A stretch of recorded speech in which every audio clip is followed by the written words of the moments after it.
early January, I had received a call from Mr. Rossini, who was Chip Guabatz, chief of staff, had said that she had a friend who was part of a group called ACT and had a speaker they were that they were bringing around.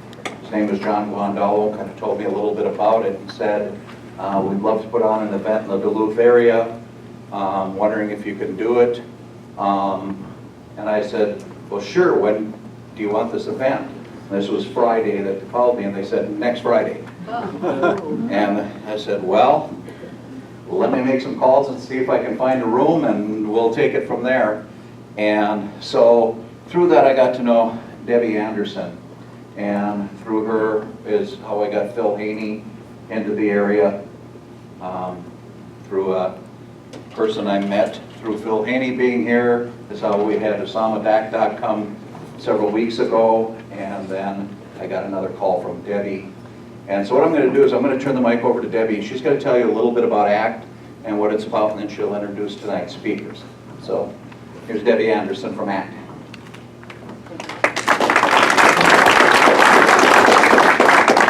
Thank you, Tim. Thank you, Tim, for your hard work. I admire his ability, and I'm very grateful. I'm also grateful for you coming out this evening, and yes, my name is Debbie Anderson. I was born and raised in Brainerd. Found myself moving to northeast Minneapolis, bought a house there, and shortly after I moved in, another mosque was proposed to my neighborhood. Something about it just didn't sit right, brought a disquiet that I didn't understand, because I didn't understand this thing called Islam. On the one hand, we saw the devastation of the Twin Towers going down. My mother, myself, and an exchange student from Germany stood on top of the South Tower only 5 months before they were destroyed by Islamic jihadist terrorists. But yet, 6 days later, President Bush comes out and states that this isn't the true face of Islam. Islam is a religion of peace. There's a real polarity there that for a rational, common sense person from rural Minnesota, Brainerd, that I just could not reconcile. And here a mosque was being proposed in my very neighborhood near the cutest little bungalow that I bought. So I began to research this thing called Islam.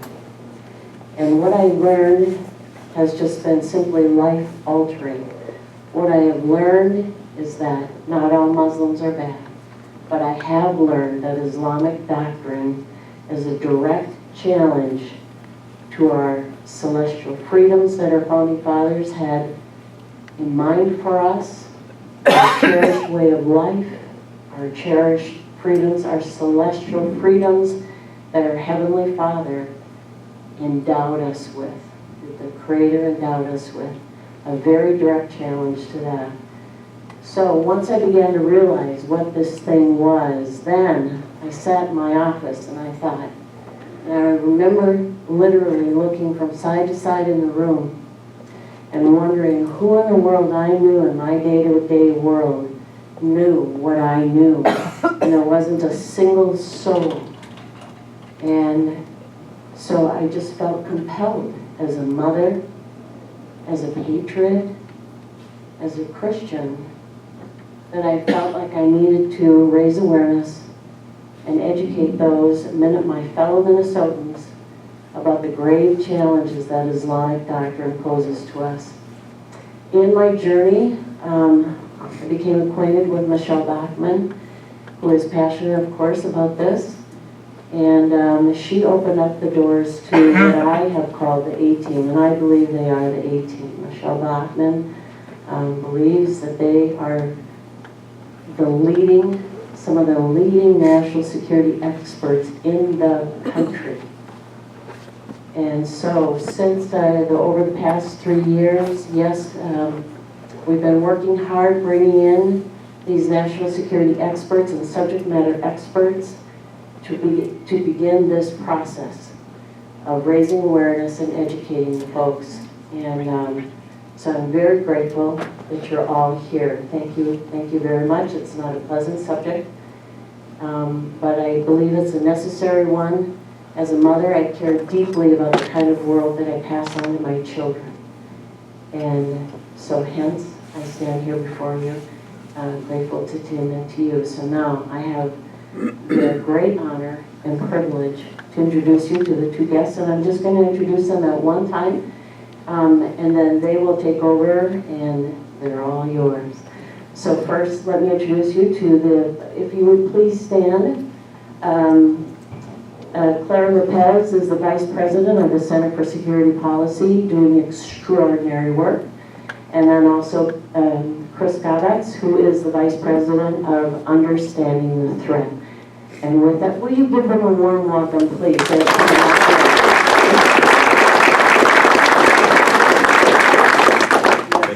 And I think we're ready to rock and roll. All right. Thank you. Well, thank you, Tim. Thank you, Debbie. And thank you all for coming out. And can everyone in the back hear me okay? We're good so far? All right. I was an only child, so I'm pretty soft-spoken. And so if you hear me just kind of getting a little lower, you guys just give me a thumbs up and I'll make sure I pick it up a little bit. So I'm Vice President of Understanding the Threat. Has anybody ever seen a presentation by our founder, John Guandolo? Awesome. All right. So you're gonna see, for those of you that have seen this before, we lay out the threat. We put out facts, and all we do when we talk about Islam, we're not giving you our opinion. When we talk about jihad or the threat, we're not telling you what we think. As national security consultants and as national security analysts, all we do is go straight to the source. So when I talk about Islam, I have a little bit different perspective on it than John, because I actually spent 6 months undercover with Hamas in Northern Virginia. There was a book written about it called Muslim Mafia. We have some here tonight for you. But my experience was actually praying at the mosque where the 9/11 hijackers prayed in Northern Virginia, Dar al-Hijra Mosque. I actually took Shahada in front of a crowd of Muslims at the 9/11 Mosque in Northern Virginia, and became a Muslim, not in my heart, of course, I'm a Christian, but for them and for the purpose of the project I did. And then I spent 6 months, Monday through Friday, going to different mosques throughout Northern Virginia, acting as a representative for Hamas, doing business as CARE, the Council on American Islamic Relations. So my perspective is I actually learned Islam from Islamic scholars and imams inside the mosque. And then after that project was over, I actually traveled around the country over the next couple of years and spent time in different mosques all over the country. So everything I'm telling you is not my opinion. This comes straight out of Islamic bookstores, straight out of mosques, straight out of all the different tapes that I used to listen to and lectures by Islamic scholars. Now you're going to hear me say Islamic scholars. I want to be very clear on this. When we talk about scholars in Islam or imams, these are not pastors, priests, or rabbis. We don't make that comparison at all, because as I'm going to lay out here with as much time as we have, Islam is a legal system governed under Sharia. Any Islamic scholar will tell you that Islam is not just a religion. Religion is one aspect of Islam. And it is military, political, education, government, and yes, religion is one aspect of it. All of it governed by Sharia.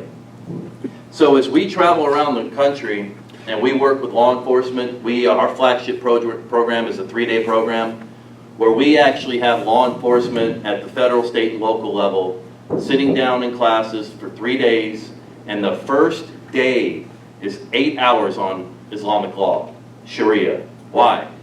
Why would we spend that much time with law enforcement going over Sharia?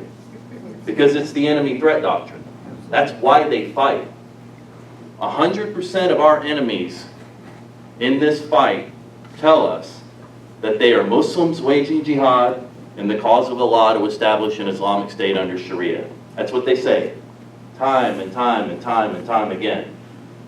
And yet, as I testified before the U.S. Senate earlier in June, we have not addressed that aspect of the war. We're 15 years after 9/11. We've got generals and we've got heads of all the alphabet soup agencies coming up with strategies to defeat an enemy that they refuse to identify. Our warfighting doctrine states that we start by identifying the enemy by who they say they are.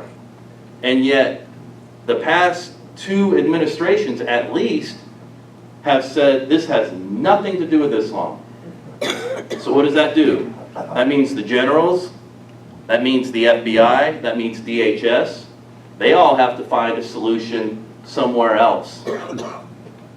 And where does that lead us? It leads to jihad attacks constantly. It leads to Hamas groups or Muslim Brotherhood groups actually advising our presidents, advising our national security apparatus. We are losing this war because we haven't taken the time to understand the enemy. So that's what I'm going to talk a little bit about tonight, is who the enemy is. I also want this to be interactive to a point because we're going to have Q&A at the end. So what I would ask is this.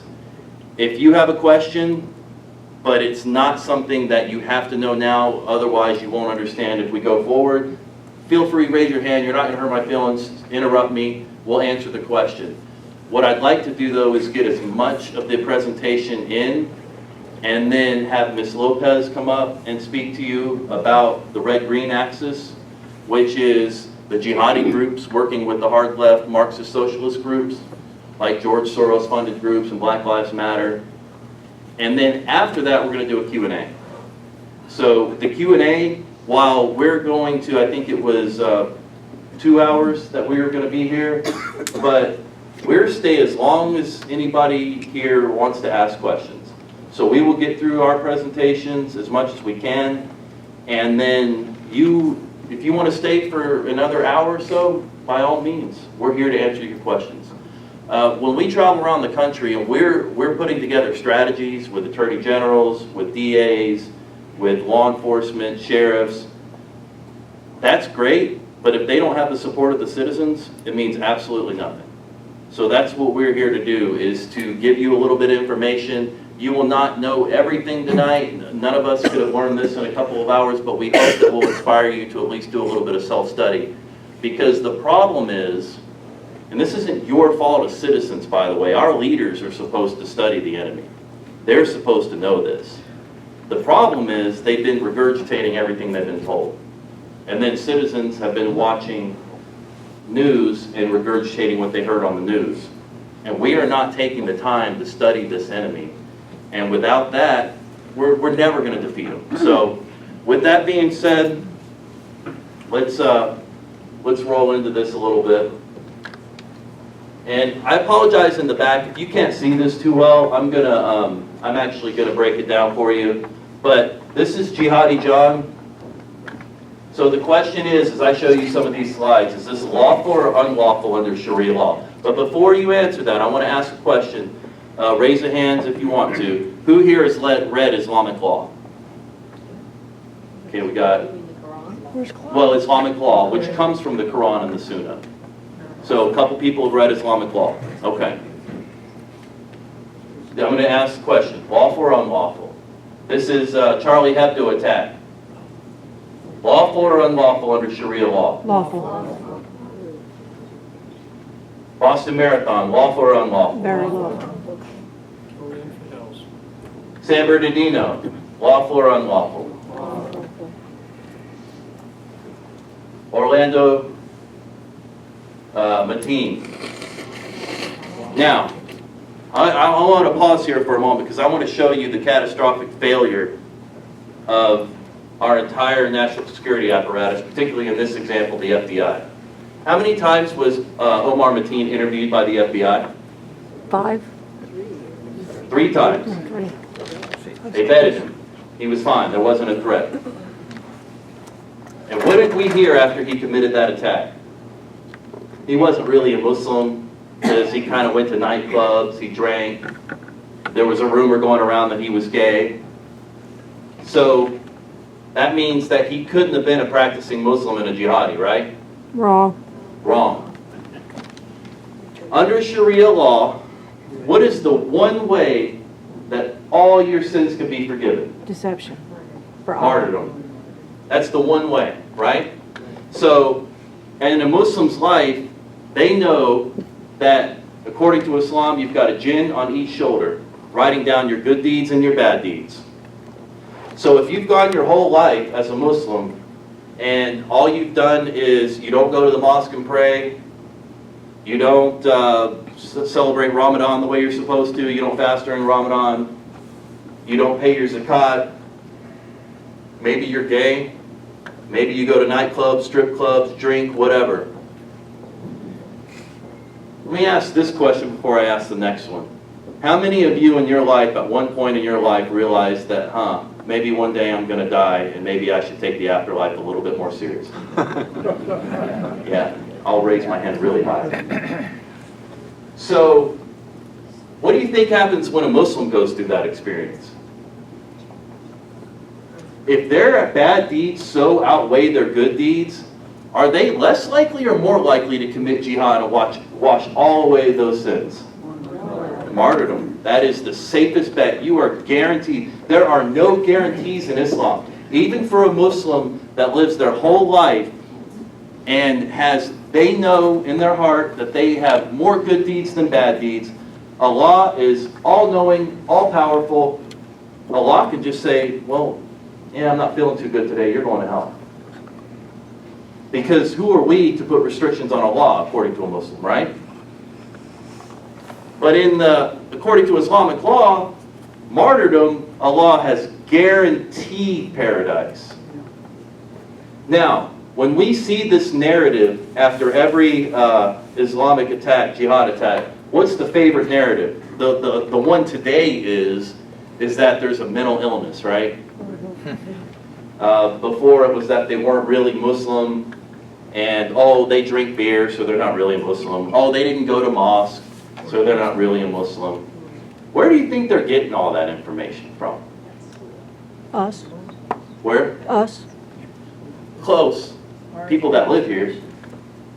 So when I was undercover at Hamas doing business as CARE, they actually spent a lot of time working with the media, journalists.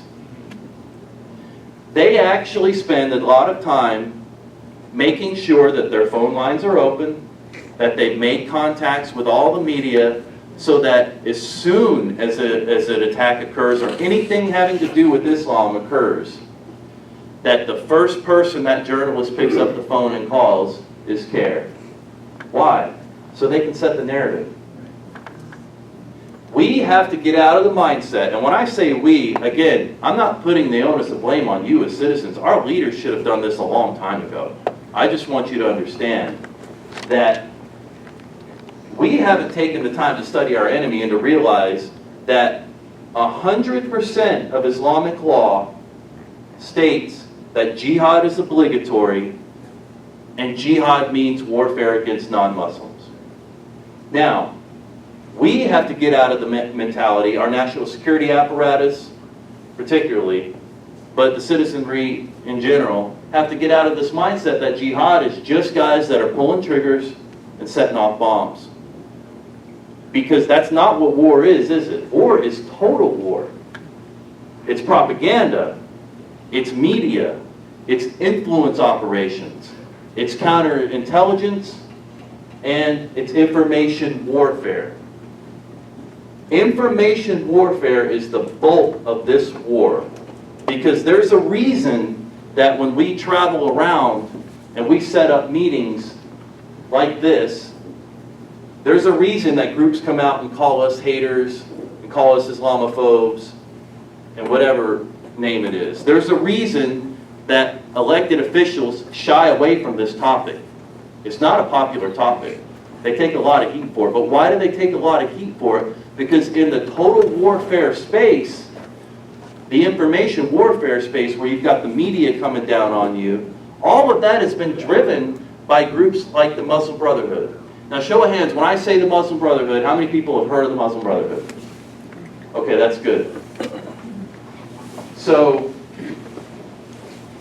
the Muslim Brotherhood is no different than ISIS or Al-Qaeda or the Taliban or Boko Haram or Al-Shabaab or Tablighi Jamaat or, right? We've got to get out of this mindset that if we just defeat this group or that group or kill this Islamic group over here, whether it's ISIS, today it's ISIS, right? If we just defeat ISIS, we've won the war. Except just a couple of years ago, if we just defeated Al-Qaeda, we've won the war, right? All we had to do was defeat Al-Qaeda, Al-Qaeda, Al-Qaeda, Al-Qaeda, Al-Qaeda. We just killed him. Now it's ISIS. Do you think that if we killed every member of ISIS tomorrow, that the sun comes up, the war is over, we've won? No. Not even close. For one thing, these are just the kinetic actors. These are just the people that are actually pulling the triggers.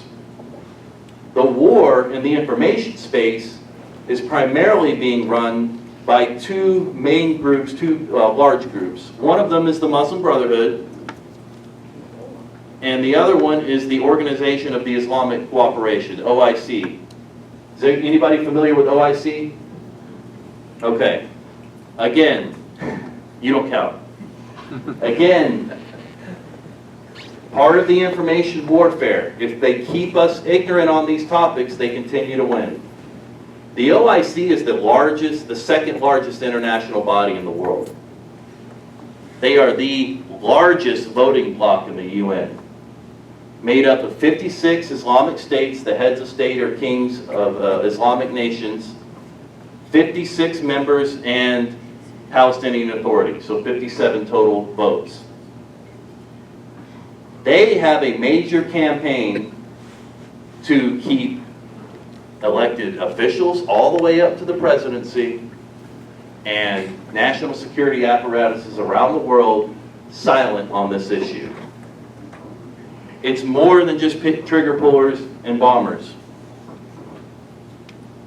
All right, Nice, we remember that one? It's getting to a point now where these attacks are happening so rapidly that they're out of our consciousness as a society. How many people remember the Oklahoma City beheading? When's the last time you heard anybody talk about that? But when it happens, it's big news, right? And then it's not news anymore. And then each attack that occurs, it's a separate attack. That's one incident right here. This is another incident right here. We have wars going on in Afghanistan. We have attacks that have happened in London, Paris, North Africa, Africa, Russia, China, South America. We see these as separate wars, as separate fronts. They don't see it that way. They see this as one war with multiple fronts, but one war. And what's the war? Per Islamic law, the entire world is broken up into two pieces. Dar al-Harb, the house of war, and the Dar al-Islam, the house of Islam. That's pretty simple, right? So it gets even simpler under Islamic law. Every single place that is not under Islamic law, Sharia, is the house of war. Every place that is under Islamic law, Sharia, is the house of Islam. So everything that we hear, when we hear jihadis or Muslims that are aware of this, suit-wearing jihadis is what we like to call them, when you hear them talk about peace or terrorism or innocence, you have to listen but understand Islamic law, Sharia, and filter everything you hear out through the filter of Sharia. So let me give you an example. Let's say that you have somebody from Hamas or CARE, Nihad Awad, my old friend. Let's say he's on TV, he's on CNN, and he's talking, saying, hey, Muslims, we just want peace. That's all we want is peace. Well, yes, under Islamic law, he's obliged to lie to advance the jihad. But in that example, he's not lying. He does want peace, because from his perspective, when the entire world is under Islamic law, there will be peace. Isn't that nice? When you hear somebody from the Muslim Brotherhood or any jihadi group talk about innocence, hey, you know, under Islamic law, you know, we don't kill innocent people. We wouldn't kill an innocent person. Well, that's true, but who's innocent? Who's defining who is innocent? Because under Islamic law, anybody in the house of war that is not helping or submitting to Islam is not innocent. Not even women and children in a civilian area. When they talk about terrorism, it's true, they don't agree with terrorism, because terrorism is killing Muslims outright. But you have to filter that through Sharia to understand their words. Now, when I say Islam, what's the first thing that oftentimes they'll say? Islam's a religion of peace. Islam actually means peace. Except no Islamic scholar on the planet is going to say that, because it's not true. Islam means submission. And submission to who or what? Allah, right? And how do you submit to Allah? You follow Islamic law. It is all about Sharia. Now, I want to dispel one more myth before we move on here a little bit. Anybody ever heard, how many versions of Sharia are there that you've heard? You got the right answer on the first one. You said 2? At least 2 that I've heard. Okay. Well, I figure the number is 2. Any other guesses? There's one Sharia. There's multiple ways to get to the final answer, right? So you have the Shia way to get to a final answer. You have the Sunni way. Within the Sunni school of thought, there's actually 4 schools of thought under Islamic law. Hanafi, Shafi, Maliki, and Hanbal, right? But of course, we all know that. But any scholar will tell you that they're all correct, because they all follow the Sharia to derive their final application of the law. There are different ways to apply the law, but as long as they follow Sharia in applying the law, they're within the bounds of Sharia. So you will actually get people that have graduated from the most prominent Islamic schools in the world, particularly one is Al-Azhar, and they will say, oh, there's many ways to interpret Sharia, there's many different versions, and you know one thing, right then, as soon as they open their mouth, A, they're lying, and B, they know better. Because they've studied Islamic law from the most prominent university, we can pick up our books of Islamic law that have been certified by them and know that they're lying, because their own books that they've certified say that they're obliged to lie. Obliged, not allowed to, obliged to lie if it advances the jihad. Well, I went on a little tangent there, so I think we've already answered this, but does anybody here not think we have a problem? All right, so we'll be quick about that. All right, who here knows Abdurrahman al-Moody?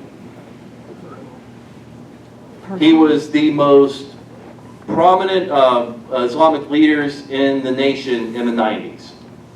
He founded or led over 24 Islamic organizations, and he also started, it's hard to get this out, he also started the DoD Muslim Chaplain Program. So Muslim chaplains, many of them today were certified by him or at least by his organization. You can't see this in the back, but these are some of the organizations here, and many of them Muslim Brotherhood groups. And there you see him with President Clinton and Gore. But again, we like to point out at Understanding the Threat, we are national security. We don't do politics unless, of course, it affects national security, and oftentimes it does. But just to give you an idea, there he is with President Bush. Now, why do I talk about him? Because he was the moderate face of Islam in the 90s. Except one day at Heathrow Airport, he was stopped with a bag that had $340,000 in it. And he gives the response we would all give if we were caught with $340,000. I don't know where that came from. That's not mine. I found it outside of my hotel room. He actually said that. It comes out that he's a financial courier to Al-Qaeda. This was our main guy helping us in the Middle East peace process in the 90s. He was an ambassador, a goodwill ambassador to the State Department. And he's Al-Qaeda. Now, if that was just the only example we had, hey, we screwed up bad, like really bad, like it probably couldn't get any worse, but it's just one example, okay, that'd be fine. Wouldn't be fine, but at least we would say, oh, let's move on, make sure it never happens again. Except this is the rule, this is the norm. Anwar al-Awlaki, I'm sure many of you have heard of him. He was the scholar that gave the go-ahead to Major Nidal Hassan, the Fort Hood shooter, workplace violence. There was another narrative there, right? He met a Predator drone here recently because while he was the moderate voice of Islam, NPR actually called him the moderate voice of Islam. And then all of a sudden one day he just miraculously pops up in Yemen with fighting for Al-Qaeda. Isn't it strange how all these jihadis get their version of Islam wrong in the exact same way? Just a thought. Oh, and he was also the imam at the mosque that I took my shahada at back in when I first got into the counter jihad. Not at the time I was there, he was there prior. There he is doing the Friday khutbah prayer. The khutbah is just a talk you give after prayer on Fridays. And where is this? This is at the Capitol building in DC. And I know that building pretty well, that prayer space pretty well, because when I was with Hamas, we were just a couple blocks from the Capitol building, so we would go down there and pray too. Pray with staffers on the Hill, pray with Congressman Keith Ellison. Yeah. Now, interesting story from Ellison. I usually don't do this story because there's not much time, but we're in Minnesota, so I'll go ahead and tell it. When we were at the Friday prayer at the Capitol building while I was there, he gets up and he was really excited because Andre Carson had just won his special election in Indiana. And he was really excited because now we have 2 Muslim congressmen, he says. And then everyone's, mashallah, Allahu Akbar. And then all of a sudden he goes, and inshallah next election we'll have 4 Muslim congressmen, and inshallah next election we'll have 8, and inshallah next election we'll have 16. And he got up to the 30s. And everyone's just, alhamdulillah, mashallah, Allahu Akbar. Everyone's really excited. Why? Because that's what Islam is. That's what Islam has always been. To spread Sharia until what? Until the Dar al-Harb becomes the Dar al-Islam. So we shouldn't be surprised by that, but at the same time, you don't hear him talking like that publicly. So we got that going for us. I'm going to skip Siraj Wahaj because I want to get to a little bit more meat here. All right. I'm going to read this to you. You can't read that in the back. This is a letter from Al-Qaeda, Ayman al-Zawahiri. This was when Obama became president in his first election. You also must appreciate, as you take over the presidency of America during its crusade against Islam and Muslims, that you are neither facing individuals nor organizations, but are facing a jihadi awakening and renaissance which is shaking the pillars of the entire Muslim world. And this is the fact which you and your governments and country refuse to recognize and pretend not to see. How many of you think that's true? To this day, we refuse to recognize and pretend not to see. And then something else I like to point out,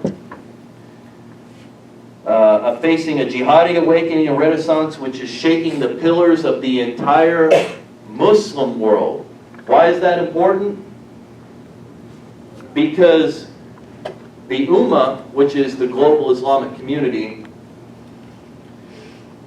and the jihadi movement specifically, is not focused on us. What we're seeing right now is individual acts of jihad per Sharia. Their focus right now, per their own timelines, is the Muslim world. Why? Because they need to get the Islamic countries to follow Sharia more tightly. Their timeline says that 2016 is the year that they shift their focus from the Muslim world to the West. Now, has this not been a bloody year for jihad? Give you a couple figures. We don't see it on the news very often because they reluctantly report these. 1,902 jihadi attacks around the world in 2016 alone, and we're not even done. Almost 16,000 people have been killed in jihad attacks. 16,000. If you were to ask the average American, and myself included, if I wasn't doing this all day, every day, I would think, well, yeah, let's see, we've had that thing that happened in New York and New Jersey, and we had that attack that happened at the mall in St. Cloud, and we had the attack at the Orlando club.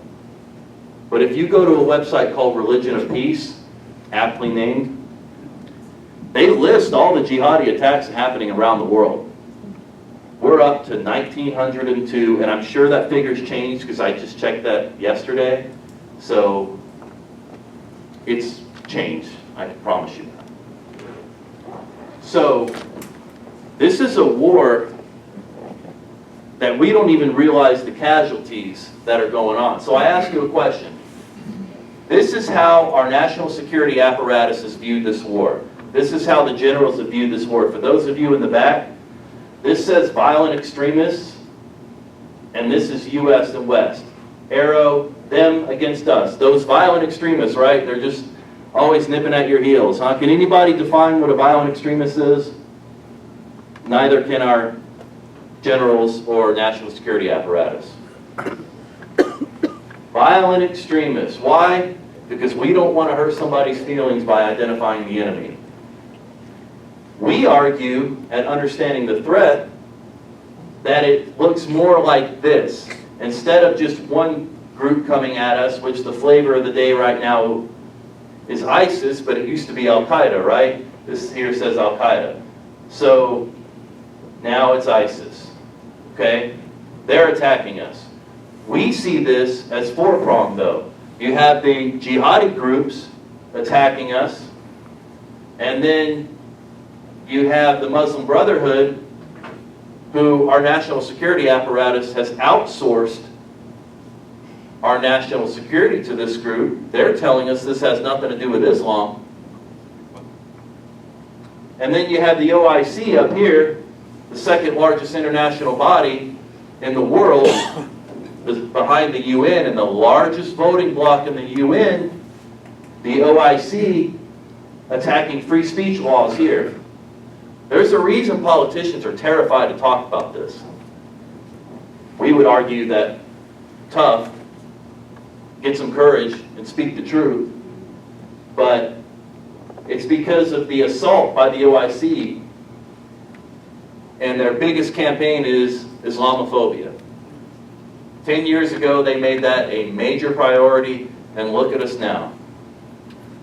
You get sheriffs, you get governors, you get attorney generals, you get senators and congressmen that will not speak about this issue because they don't want to be called an Islamophobe. Can anybody define what an Islamophobe is?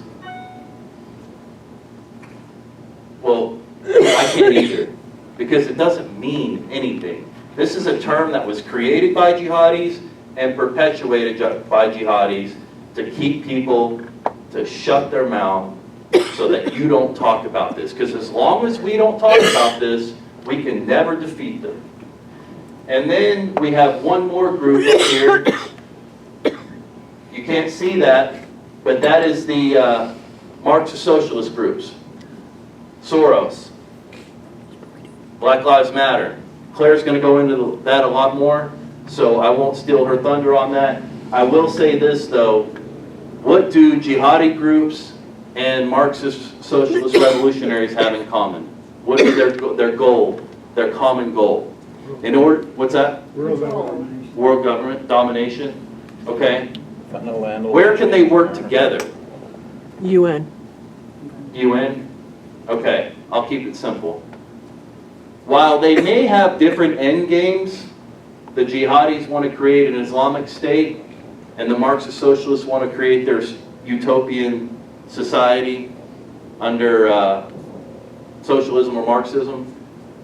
Where do they agree? You got to tear the system down to rebuild it. So each group uses the other group to tear the system down. I would argue they're doing a fantastic job of that right now. All right, now this is a video. We're not going to show it because we don't have very good audio. But I just want to run through some slides here just to give you an idea of what we're seeing around the world. Islam will dominate.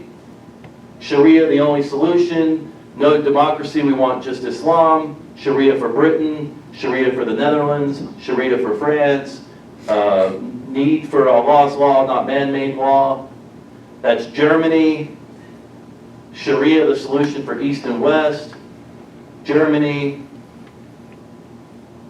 And then here's Osama bin Laden, the letter. He's essentially saying, it is essential for all Muslims that they should establish an Islamic system on the basis of the teachings of the Prophet Muhammad. Well, of course he would, because that's what Islamic law says. But all along, our leaders have been telling us that Al-Qaeda, ISIS, Taliban, all of these different groups are fringe, radical. The problem is, as a national security consultant and as somebody that has actually lived and studied in mosques all over the country and been in with Hamas and then studied Islamic law, and then John Guandolo, who founded the first, he was a subject matter expert and founded the first program training law enforcement on the jihadi threat in the FBI. You know what we've come to the conclusion together? We've never found an example where Al-Qaeda or ISIS have ever misquoted Islamic law. Not once. Just something to think about. Does that change the war? We have to get out of the mindset that just because they're not trying to kill us doesn't mean they're not trying to take down our society. 1,400 years of history suggests otherwise. What is their objective? Caliphate under Sharia. What is their objective? By the way, Muslim Brotherhood is doing outreach, or Department of Homeland Security does outreach with the Muslim Brotherhood. They're on the, we have Muslim Brotherhood members that have been and are on the DHS Advisory Council. We have imams that work with Muslim Brotherhood groups that are regular attendees at the White House, and not just this administration. And what is their logo? Of course, it's a couple swords, Quran, and a verse here that says, "Against them make ready." Well, that's a Quranic quote. "Against them make ready your steeds of war to strike terror into the hearts of the enemies." What is their goal per their stated objectives, per their own bylaws? No different than ISIS or Al-Qaeda, establish an Islamic state under Sharia. Now, if that's all you knew about the Muslim Brotherhood, should these be the ones that are advising DHS, State Department? Okay, the question was, why are we so stupid? And it's a great question. There's a little bit, you want a logical answer, and I can't give you one. I don't know. Well, from the very beginning, these people have been advising us, so from the very beginning. Because we've got this idea that we can't defeat jihadis unless we have jihadis advising us on how to defeat jihadis. Makes perfect sense, right? All right, this is their creed, the Muslim Brotherhood. Allah is our goal, the Prophet is our guide, the Quran is our constitution, jihad is our way, and death for the glory of Allah is our greatest ambition. Bylaws state that they want to establish an Islamic state. You can't read that, but again, all I want you to do, we have a great website, understandingthethreat.com. There's a tab on our website that says resources and writings. You can get this, there's free PDFs of information out there, and then go out and verify everything that we're saying. I don't want you to ever regurgitate what you heard tonight. I want you to actually take the time to study this so that when you speak to friends and families and neighbors and legislators and sheriffs about this, that you know for yourself that what I'm saying is true. You know, we have a little rule whenever we travel around, we talk to law enforcement, and we actually talk in audiences where there are Muslim Brotherhood in the crowd. And we have a simple ground rule when we do our training program. It's this. If you can present anything that we ever say that is false, we will take it out of the program. And not only will we take it out of the program, but we'll hand you $1,000. Now, how much money do you think we've ever lost doing that? 0. Not a penny. How many times do you think we've had to change our program? Not once. Even with Muslim Brotherhood being in the audience. Because when they're in the audience, their goal is not the truth. They know what we're saying is true. They want to shut us down. CARE, when you hear me say CARE, that's Hamas. Per the Holy Land Foundation trial adjudicated in Dallas, Texas in 2008, that identified CARE as a Hamas group, along with the Islamic Society of North America as a Muslim Brotherhood group. That was the largest terrorism financing and Hamas trial in U.S. history, and the largest charity in the U.S. at the time was funneling $12 million to Hamas.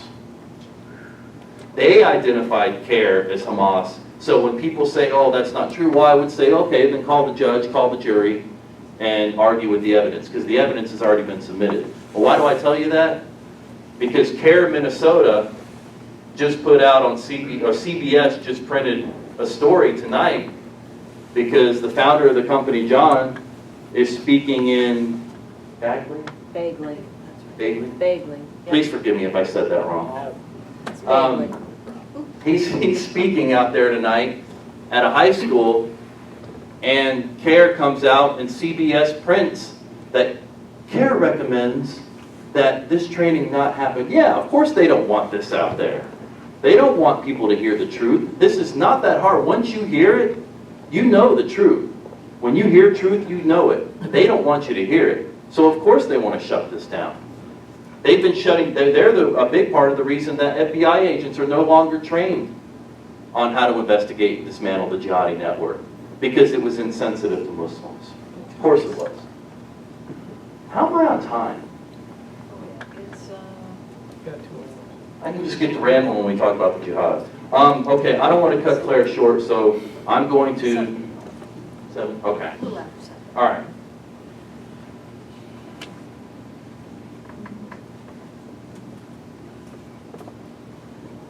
All right, there's one concept I want to let you guys know before I hand this over to Claire. Again, I apologize. We could talk about this for 8 hours a day for weeks at a time and still just be cracking the surface on the threat. Essentially, from our perspective in national security, you know, we do this when we brief senators, or when we brief governors, or when we brief attorney generals, or when we develop strategies. And this should scare you. We're the only organization in America right now that is actually developing strategies to defeat this enemy. When we're going around talking about this threat, they are absolutely amazed at how simple this is. Once you hear it and the evidence is laid out, they understand that Sharia is simple. There are Islamic law books that you can get at bookstores that teach this. And the entire goal of all of these groups is the same, and it has been the same because Islamic law has been the same for centuries. Jihad is obligatory until the entire earth is under Islamic law. Period. Just because, now, the question that we get, I'm going to dispel a couple of myths right now, and then I'll let Ms. Claire talk. I want to dispel a couple of myths. First of all, you'll hear Islamic scholars say, well, you know, you don't really speak Arabic, so you can't really possibly understand Islamic law. And I would just ask them, okay, I'll ask you, do you think Arabic is the only language on the planet that can't be authoritatively translated? Is there something magical about Arabic that every other language on the planet is different than Arabic? Okay, so when you hear a jihadi say that on TV, even if they're wearing a suit, they can still be a jihadi, that's a lie. The other thing is there are Islamic law books out there that are written in English, and they are certified by the most prominent Islamic universities on the planet. So I don't have to spend my time learning Arabic. I know enough to get around the mosque, so they'll tell you that. But I want to dispel that myth. The other thing that I want you to know is that you don't have to study the Quran to understand our enemy. The enemy has already done that for you. They've laid out their threat doctrine. The threat doctrine is Sharia. It comes from the Quran and the Sunnah, which is the example of the Prophet Muhammad or his traditions. So Islamic law has already taken what's important out of the Quran and out of the Sunnah, the example of the Prophet, and laid it all out for you in Islamic law. There's a book called Reliance of the Traveler. You can get it on Amazon for $29, and it lays out Islamic law for you right in there. So I just encourage you, I want to thank you for coming. I wish we had more time, but I hope I've given you a little bit of an idea that we have a real problem here. And until we as citizens, unfortunately, this should not be the job of citizens around the country to do this. Our government, our leaders should be protecting us. But I'm going to tell you right now, I've done a lot of traveling and I spent a lot of time with these leaders, and they're not doing it. And many of them that are honest will say that they're not. So what we have, what we view this war as in the U.S. is an insurgency. And for those of you that have been in the military, how do you defeat an insurgency? At the local level. County by county, state by state. If you wait for the FBI or DHS to swoop in and save you, I can promise you that's not going to happen. Your sheriffs and your pastors need to start speaking truth on this issue. Why do we say pastors? Because pastors need to get their congregations behind their sheriffs and their local officials, so that local officials, state legislators will start passing laws to protect sheriffs that are trying to dismantle the network, and your sheriffs need to know that you have their back. So at the local level, in a counterinsurgency, sheriffs and pastors. You can go on our website, you can get information, and I encourage you to get the book, Raising a Jihadi Generation. Very short, you can read it in a couple hours. It's a synopsis of our 3-day program. And go in, read it, and talk to your sheriff. Now, one conversation, fine. But I promise you, if 10 to 15 people a week start knocking on their sheriff's door saying, hey, I want you to read this book, I want you to address this threat, eventually they're going to say, you know what, just to get these guys out of my office, I'm actually going to do my job. So I don't know your sheriff, you might have a good one, but I just encourage you to do that. And again, we're going to have a Q&A, and we're going to spend a lot of time, as much time as you want, answering any questions that you have. So with that, I would like to introduce B. Clair Lopez. She needs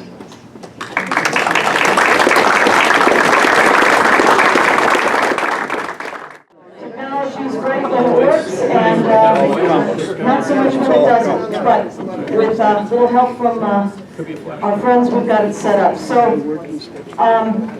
what I'd like to do for the next, 30, 35 minutes or so, because we don't want to keep you here all night, but we do want to keep the good news keep on rolling here. So this is going to be a little bit of an expansion on what Chris just started telling you, to describe the broader, yeah, there's more, network, and what I like to call the unholy alliance that is now taking shape. It wasn't very obvious until, I think, maybe earlier this year, later last year, when we saw 3 elements coming together. There was the Muslim Brotherhood that Chris is talking about. There's the Black Lives Matter movement and affiliated separatist movements. And then there is the Marxist, socialist, anarchist.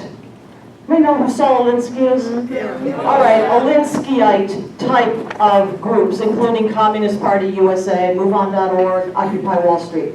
That is what I'm going to talk about. That is the red-green axis, or what we mean by that when we say that. So let me start just by saying that everything here tonight is open source. If you'd like to know where I got something from, please do ask.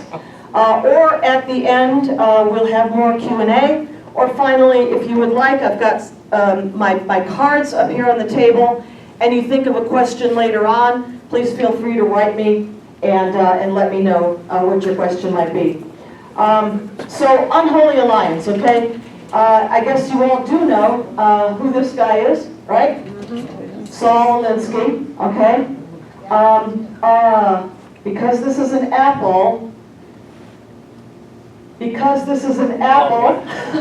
some of my slides are slightly distorted because I created this on an HP notebook.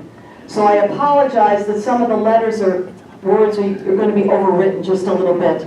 But I'll explain what's there. So apologize for the jumbling just a little bit. But what this says at the top is U.S. Muslim Brotherhood, Council of Muslim Organizations, the U.S. Council of Muslim Organizations, or USCMO.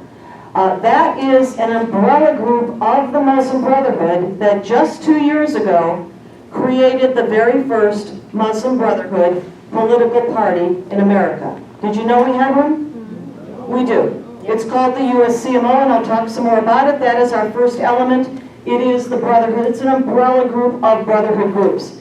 Second element of this unholy alliance, as I said, Black Lives Matter and the associated, am I in your way? Sort of separatist, black separatist, and street thug groups. The third element of this is the anarchists, the Alinsky types.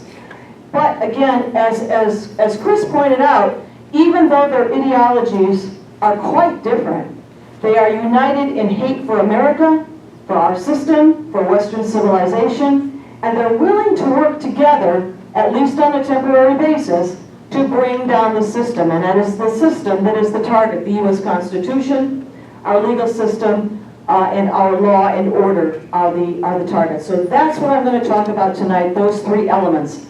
So let's begin with the first one, the USCMO. We realized in early 2014 that a new group was taking shape.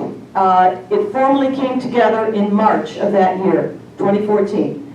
This book, Star Spangled Sharia, is the publication by the Center for Security Policy, where I work in Washington, D.C., that documents the rise and the formation and the leadership of this Muslim Brotherhood political action group, political party. It is for sale at Amazon, I think $10 or $11, I think. But also as a free PDF download if you'd like to do that at our website, again, on my card up at the front here. We thought at the beginning in 2014 that the USCMO was just a U.S. Phenomenon until February of this year, when the representatives of councils of Muslim organizations from all over the world gathered at a hotel just outside of Washington, D.C., in Crystal City, Virginia. That's just across a bridge from Washington, D.C. The first international conference of Brotherhood councils. In other words, all these countries, you see these little flags along here? This is their announcement flyer. U.S., Canada, Britain, France, Germany, Spain, Italy, missed one there. The Scandinavian countries in here, that's Brazil, that's El Salvador, that's Brazil, that is Mexico, Australia, New Zealand, and South Africa. All of those countries already have an entire network of brotherhood organizations formed into political parties. We didn't realize that until this took place, but it did. And so now we know. Well, the U.S. government, the administration of Barack Obama, sent its representatives. Well, of course they did. And we have Arsalan Suleiman. He is the U.S. envoy to the OIC that you heard Chris talk about, the Organization of Islamic Cooperation, those 56 Muslim countries, plus the Palestinian Authority. So that is the U.S. envoy. President Bush was the first president to appoint an envoy, an official U.S. envoy to the OIC. This is the second envoy of the Obama administration, the first one being Rashad Hussain. So he came to speak, that was nice. And then we have Representative Keith Ellison from your home state of Minnesota, and he was a keynote speaker at this Muslim Brotherhood gathering from all over the world. That was special. Here we see the two logos.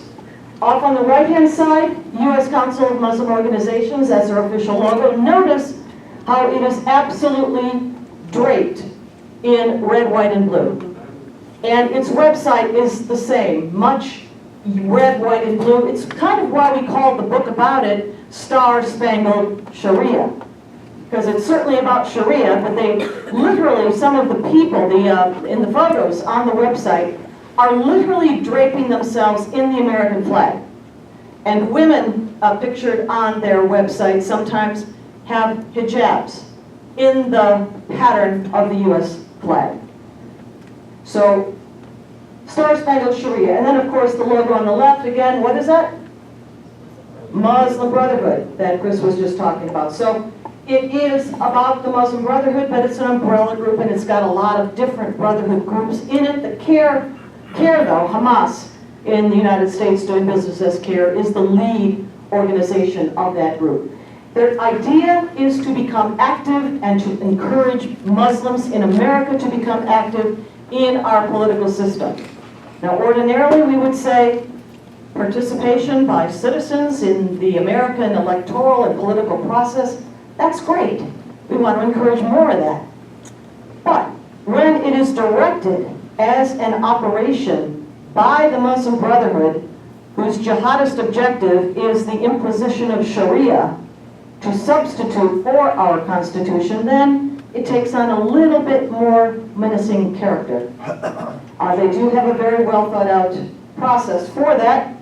Here is their Secretary General. His name is Osama Jamal. I think he's of Palestinian background. And he's the Secretary General of the USCMO. He has announced their goal this year, this election year, has been to register 1 million new Muslim voters. Now, in the United States totally, there are probably around 3.3 or so million Muslims. So this is a little bit ambitious in terms of voter registration, but you see where he's going with that, right? They announced an intent to contest 7 key swing states. These are the big, important states like California and Texas and Ohio and so forth. And again, that imagery of patriotism, but whose goal ultimately is Sharia. They talked about fielding their own candidates. Now, not at the top of the ticket level, the president election level, but they are beginning at the grassroots level. So what I mean by that is city council level, school board level, library board level, those kinds of races is where they're beginning with young people that they hope, some of them will rise up through the system, stick with politics, and take on higher and higher office as they advance through their careers. That is the idea. The USCMO has announced that mosques and Islamic centers would be used both as registration centers and as polling centers. They would organize buses to get Muslims to the polls. I mean, these are the kinds of things that political action groups do for all political parties, Republican, Democrat, or any other. And again, we would say ordinarily, this is a great idea. Let's energize the electorate to be active in the political process. But we're talking about a Muslim Brotherhood jihadist organization that is at the back of this organization, and a little bit more concerning. Here up at the top we see Nihad Awad. He is the executive director of Hamas in America, that is CARE, doing business as CARE.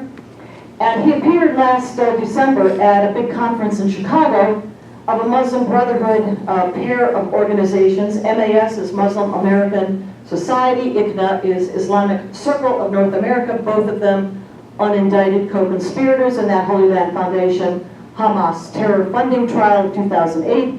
That was their annual conference there in Chicago. He's appearing, and this is what he said about the coming political campaign of this year, 2016. I'm moving to the next group now. We've talked about Brotherhood and USCMO. Here's the link up, here's the lash up. He says, we have to, minorities are going to play a major role, African Americans and Latinos, we have to help them. Their causes are our causes. Black Lives Matter is our matter. Black Lives Matter is our campaign. Couldn't be much more clear than that, could he?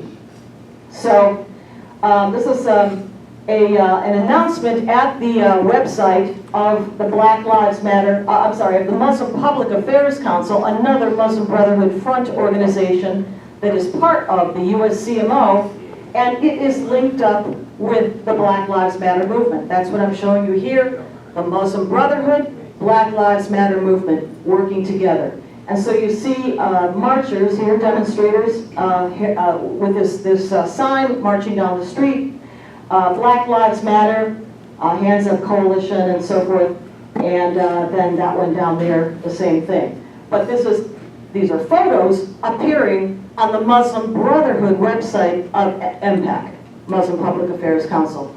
Again, the connection.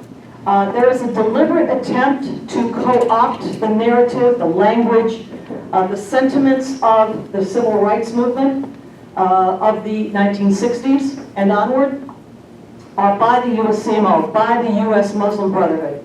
And I think this picture encapsulates that pretty well. You've got another demonstration here. And the man at the front is carrying a sign that says, "Stop Racism, End Islamophobia."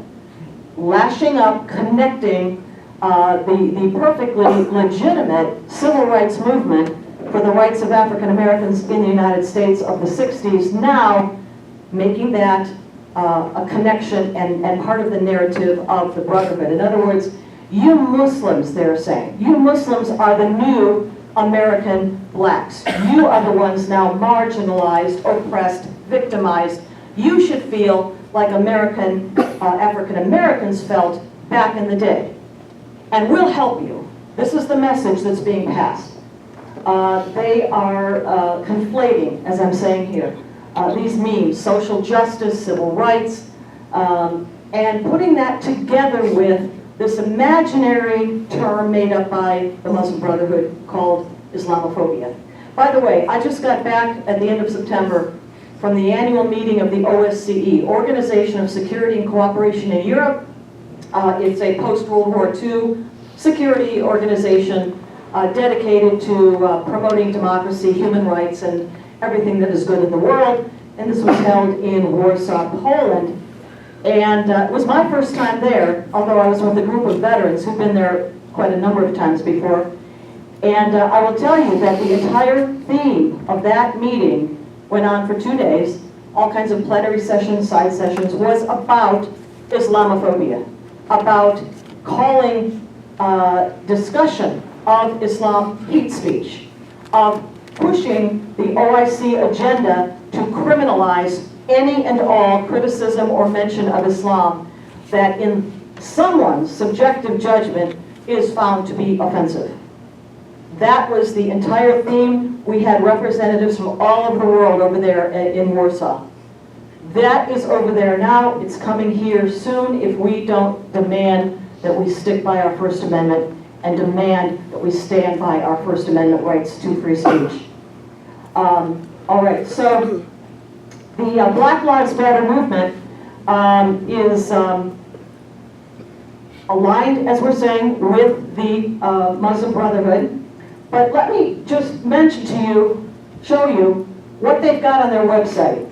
The website, the URL, if you're interested, is down here at the bottom of the page. I don't know if you can see it or not, but it's just basically blacklivesmatter.com. And here's what it says at that website.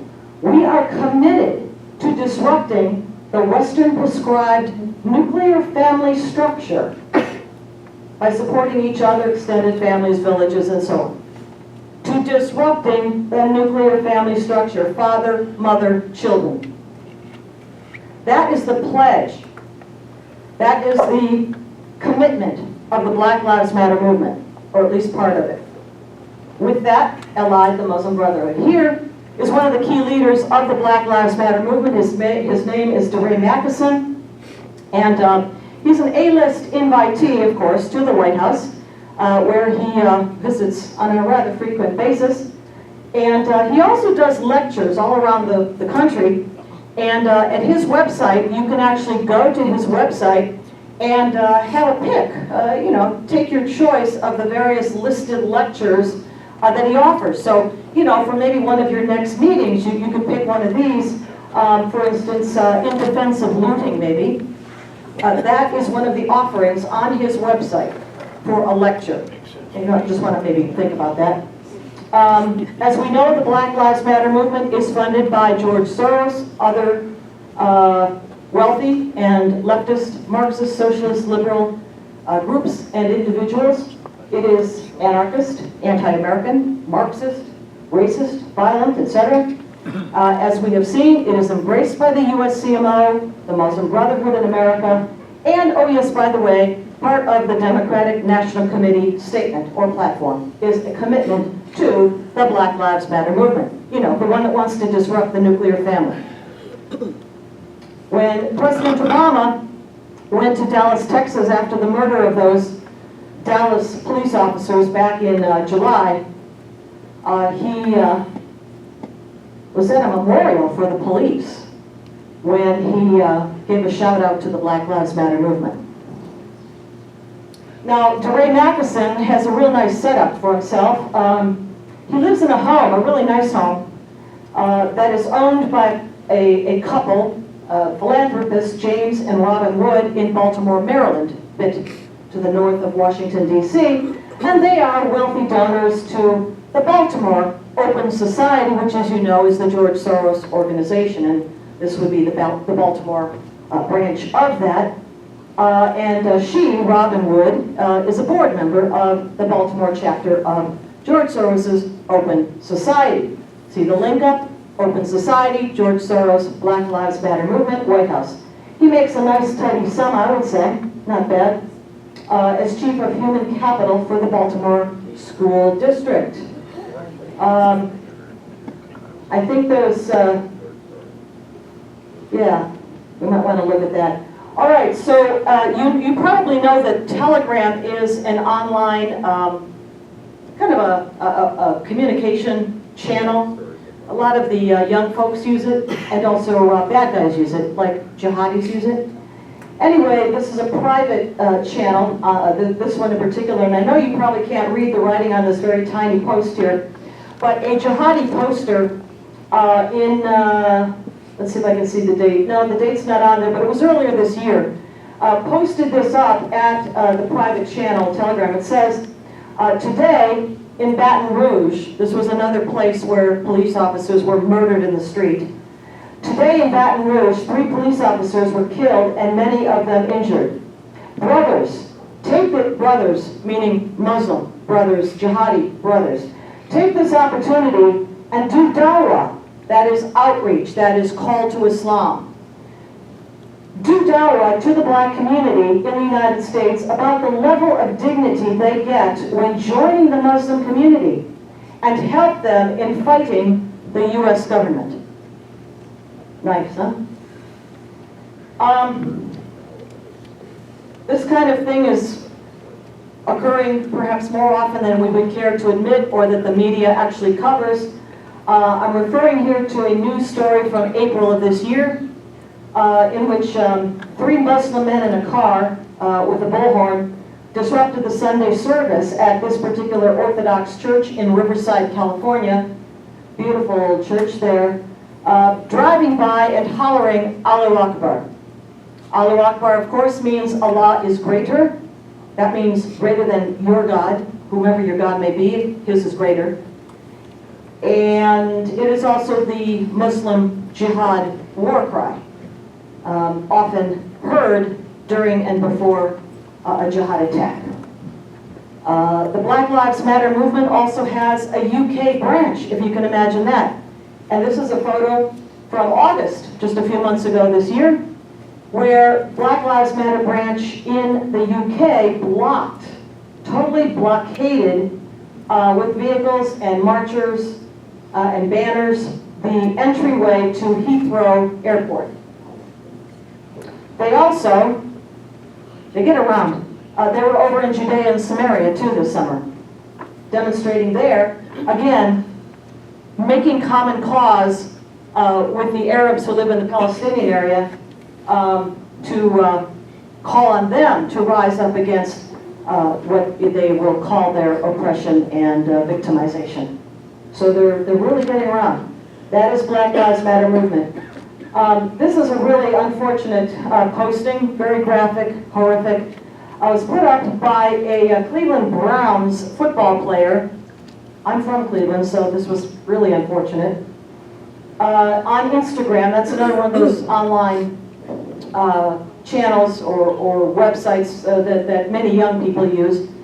And this is an imitation, right, of the photo that you saw John use before of Jihadi John, who used to behead people before he met his maker and found out that there really aren't any 72 virgins up there.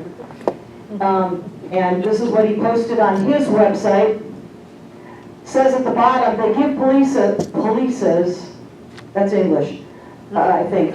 They give polices all types of weapons and they continuously choose to kill us. The Cleveland Browns management, however, did speak to Mr. Crowell, and he understands now that this was inappropriate to post up on the website there. More examples of the kinds of things posted online. This is a toolkit that is posted at the website of Muslim Arc. That is another one of these organizations. That's its website at the bottom. Also the URL for that website. Advocacy group linked to the Muslim Brotherhood, but a toolkit for use in cases of police brutality, in quotes. The direct connection goes to the executive director of CARE, that is Hamas, in Michigan, his name Dawood Walid, who is part of that website and part of the posting on that website. Here is a piece of work. Her name is Khalila Sabra. She is an African-American convert to Islam and who works for the Muslim Brotherhood front group called MAS, Muslim American Society. And she does some other work too. She's on contract to the Department of Homeland Security and the Department of Justice on immigration matters. And I don't have time to show you the video, but these are quotes from the video in which she spoke also at a recent Muslim Brotherhood conference held not so many months ago.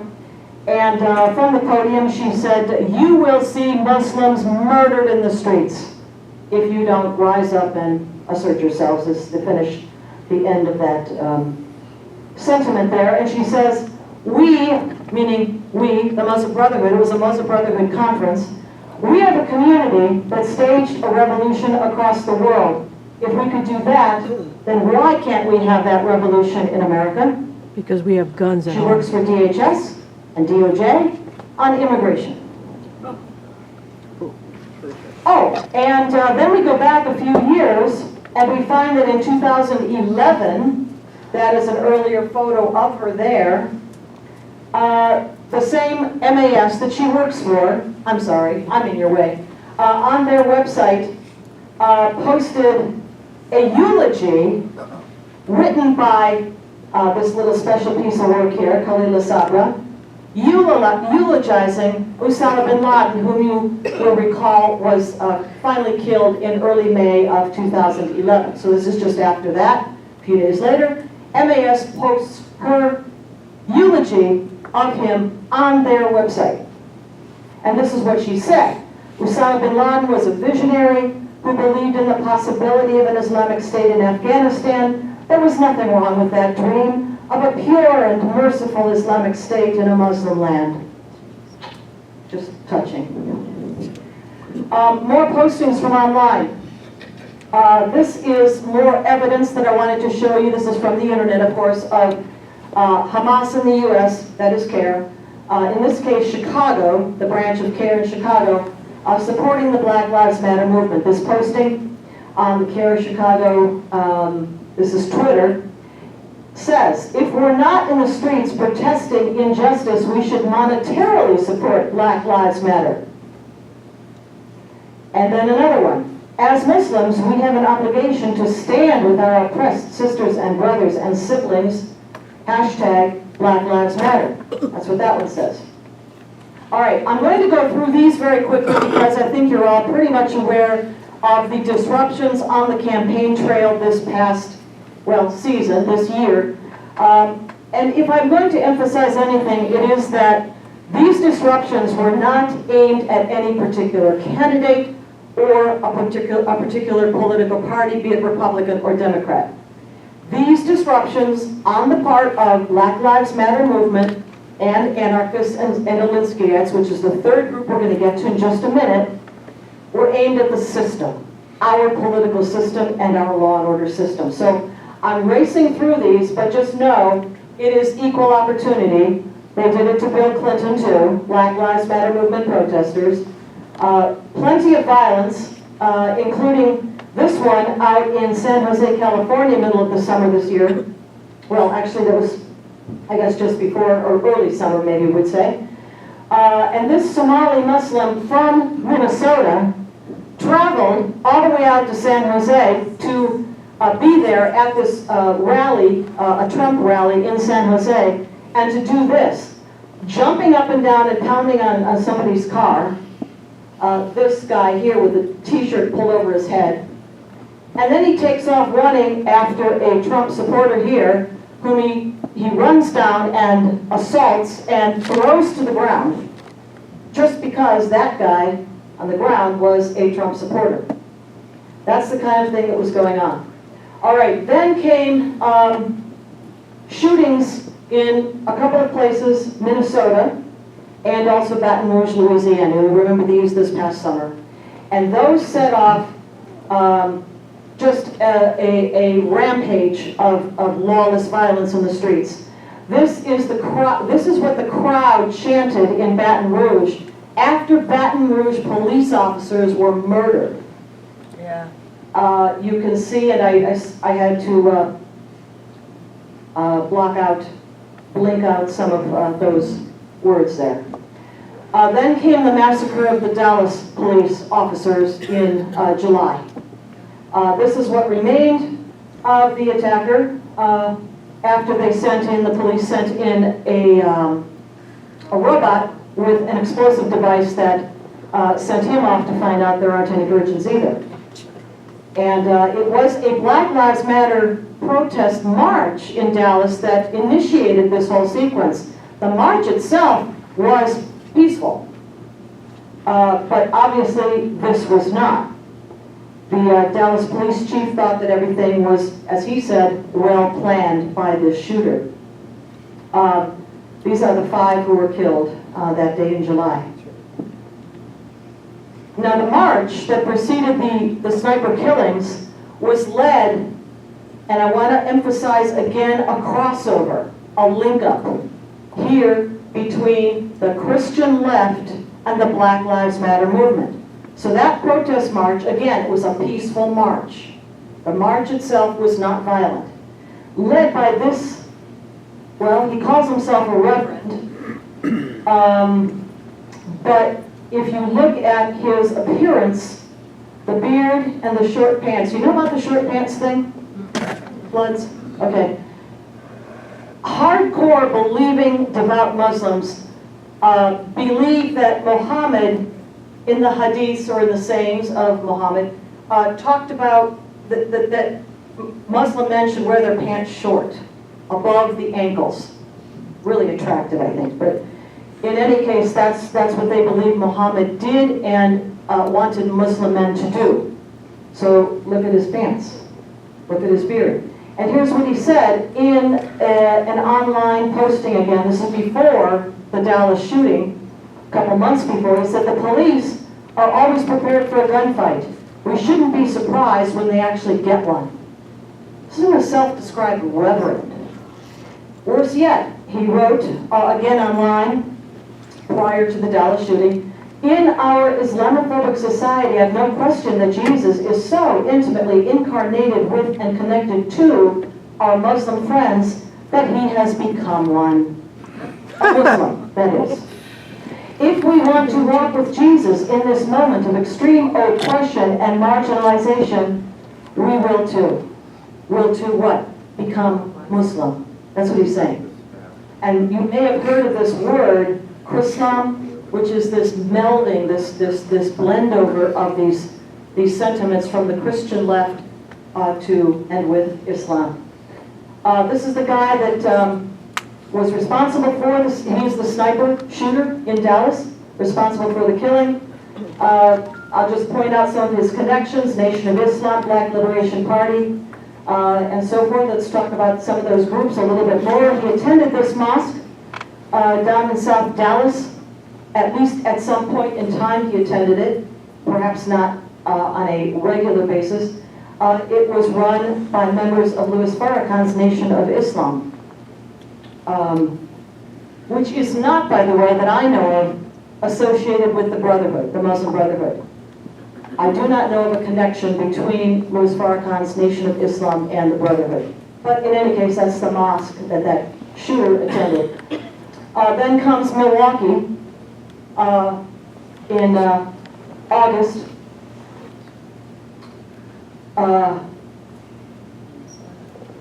Milwaukee. Okay, that's not Minnesota. Apologies. It was next door. But in any case, in August, we had a black police officer shot he shot an armed black suspect in that city, and the city erupted in rioting. And you see the night of that rampaging there. Again, just the call for rising up against so-called oppression and injustice by the Black Lives Matter movement, by the U.S. Muslim Brotherhood, and the result, the action, the response, is this kind of violence. This is what the point that I'm trying to make here, the sequence of events. And then, of course, the next day, the burnt-out gas station and the cars, etc. Charlotte, North Carolina. I mean, I really could go on for a long time, but I think you absolutely get the idea. These are some of the groups involved in some of the most violent of the rhetoric and of the violence against police officers. Just some of the groups. Black Power political organization took online credit for the Dallas shootings, posted on their Facebook page. Sniper assassins take down 5 police officers, and more will be assassinated in coming days. Do you like the work of our assassins? Question. Get your own sniper rifle and join our thousands of sniper assassins worldwide in the fight against oppression, they write. More images from these online websites. New Black Panther Party is one of the most virulent and violent of them all. Some of these posters come from their website. Some were put out prior to the political conventions held by the Republican Party and the Democratic Party this past summer. This video put out by the New Black Panther New Black Panther Party came out some years ago, 2012 actually, and gave instructions or how-to, training day video, they call it, how to kill cops. When Christian Adams, whom you may have seen on some TV shows and Fox and interview programs and so forth, before he resigned in protest from the Department of Justice, he brought this to their attention at DOJ and at the FBI, and they pretty much laughed at him, and they said, these guys are just a bunch of clowns. They did not take him seriously, they did not take the video seriously. But the video talks about how to ambush and kill police. All right, let's just keep going through some of this. Unification of some of the street gangs. You know about the Crips and Bloods. They got branches all over the United States, but they originated in California. And at least for a time, they symbolically, I guess, or maybe more realistically, came together, again, to oppose police and law and order in this country. Here's the manifesto of the Black Lives Matter movement. I mean, you can see this at their website, so I won't go down everything on it, and I don't suppose everyone in the back can read all of the listings, but just know that in general, this is about taking authority and tools away from police that they want stopped. All right, some of the calls are actually even more treasonous than just. I don't want to say just, but along with maybe the violence against police in the streets is actual outright calls for a separate, carved out nation within the United States. And what they want are 5 states that would belong to the black nation, as they call it. Louisiana, Mississippi, South Carolina, Alabama, and Georgia is all they want to start with anyway. There is the group over there. I mentioned before that they had gone to Judea and Samaria. That's that nice little photo that they took over there. Let me move quickly through some of this.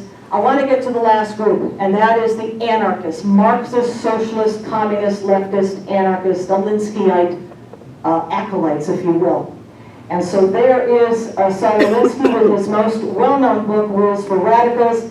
The USCMO, the U.S. Muslim Brotherhood, is openly allied with the organization that Alinsky founded called the Industrial Areas Foundation. Its website is still up online. You can go there. You can go to the USCMO website, and you can see the crossover and the mutual recognition of each other. Again, the tactics are to fracture society, cause chaos, and take aim at our official law and order system and our Constitution through using chaotic protests and street violence.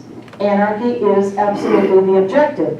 And that out of that anarchy, the intent is that these guys will use the tumult and the chaos to achieve a shuffling of the deck, almost, if you will, to pursue their own objectives, which they think they can impose out of a system of chaos.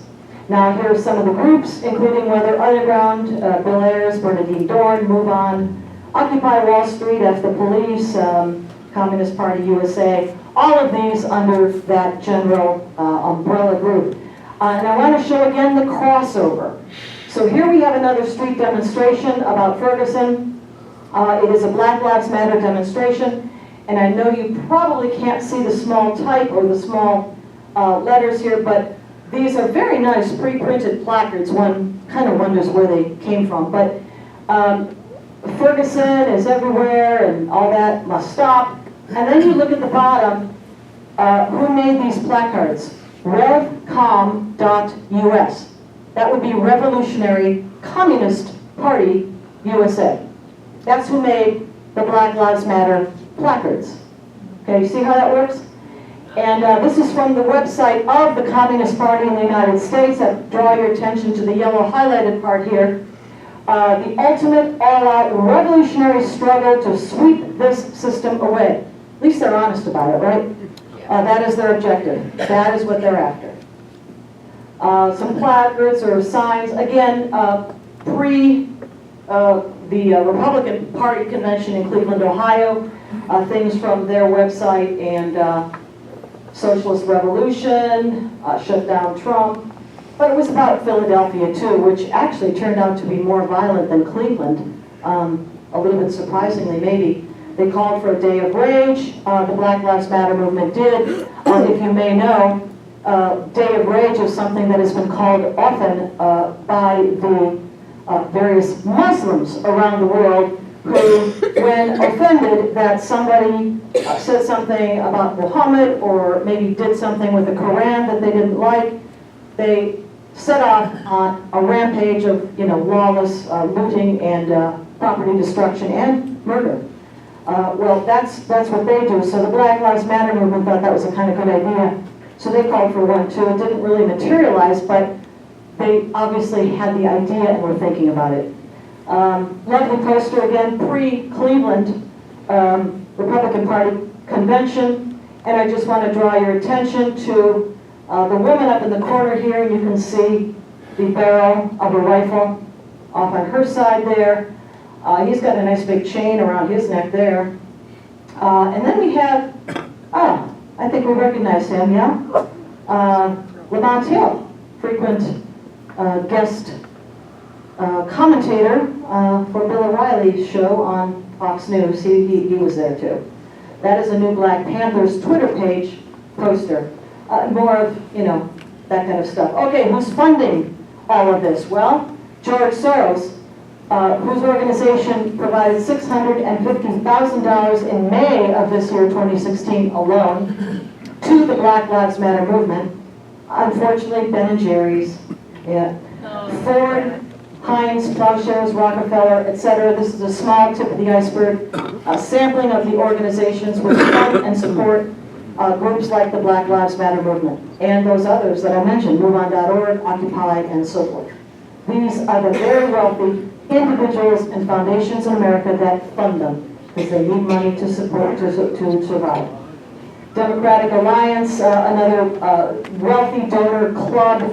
We're looking at the Taco Bell heir and others discussing about funding the Black Lives Matter movement. Don't know what the conclusion of that discussion was, but that surfaced in, I think, one of the email hacks that was revealed. Let me finish up here. There's only a couple more to go here. Open Society Foundation. This is a very lovely graphic that I give credit to Steve Emerson at the Investigative Project on Terrorism that I have liberally borrowed from his website there, but I give him the credit for it. It shows a very, I thought it was very neat to show how these different groups are allied and working together. Again, Open Society Foundation spending millions to counter U.S. counterterrorism policy, to do anything they can to weaken it. That's what that's about. Muslim Advocates is a Muslim Brotherhood affiliated organization, advocacy organization. Again, spending millions to try to close Gitmo, curtail surveillance programs on counterterrorism, oppose local law enforcement, etc. Europe, as you can see, Europe is a bit ahead of us in the breakdown and the chaos in their societies. What you see there is coming here. They are only a few years, perhaps, ahead of us. Convergence of our enemies. Let's summarize here and conclude. I'm talking about bringing together an unholy alliance. Again, anarchist, communist, leftist, Black Lives Matter, and the global jihad movement led by, in the United States, by the Muslim Brotherhood in the vanguard, and its umbrella organization, the USCMO. Their commonality is a willingness to embrace U.S. enemies, use violence, disrupt political events, assault, and kill police. Law and order, the system is the target. No particular candidate and no particular political party, the system. Where are the centers? Where is this coming out of? Mosques and Islamic centers are command and control centers for jihad. Some of this comes from there, especially when those centers, when those mosques are controlled by the Muslim Brotherhood, as so many in the United States are. Social media, of course, as we saw, university campuses, those are centers for this kind of disruption and chaos. This is law enforcement. What we can do is what you're doing here tonight. Learn about this threat. Share it with others, your family, especially with the younger people in your families. They're the ones who need to be aware of this even more than you, because you're probably already pretty much on top of this. But they're not. They're absolutely not.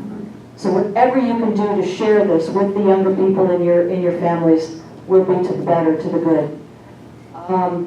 No PC, no political correctness, say what it is. Enforce our laws. This happens to be the law on sedition. Demand that your local law enforcement, your local sheriffs, deputies, police, enforce laws on sedition. If there are imams, if there are Muslim Brotherhood leadership figures calling for the to supplant the U.S. Constitution with Sharia, with Islamic law, that's illegal. It is against this law on sedition. Demand that it be investigated and stopped. And then more generally, in our society, be proud of our achievements, our heroes, our culture, teach those and our history to our children, and honor our heroes. And I name only some of them: Founding Fathers, Medal of Honor recipients, Navy SEALs and other special forces, all of our military forces and law enforcement. Thank you very much, and appreciate your being here tonight. Thank you.